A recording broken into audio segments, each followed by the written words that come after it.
And the corner gussets are very easy to put in place. They have notches already prepared for you in the edge of the girders and the joists. And then we use a little bit of painter's tape to hold that in place, that gusset in place while the glue is drying. Now we're looking at the top surface. And again, we put a little bit of glue in the tab positions, spread that out. Then likewise a little bit of glue on the tabs of the gusset. We're going to leave the right-hand gusset off temporarily. That will get put on at the end of the build. But it can make things a little bit easier to get the upper joist in place if you leave that top gusset off.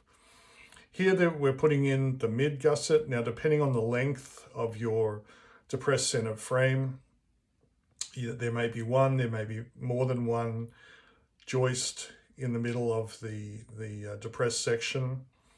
Typically they're every 12 inches, but again, depending on the length, there may be more than one.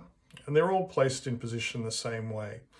We have the slot in the end of the joist, which we're putting glue on right now. And then we have the spline gusset that runs the length. And this makes it very, very easy to add joists between the girders after the girders have already been glued in place.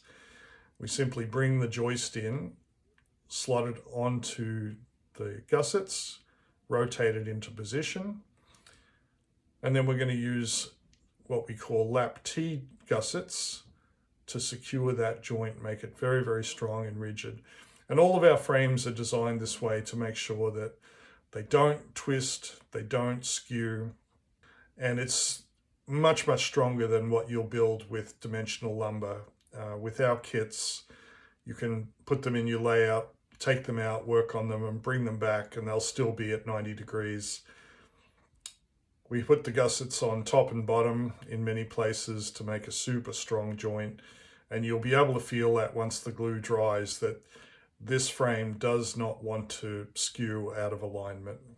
And that's really important, because if your benchwork stays nice and stable, that means the track that you lay on it will also be nice and stable.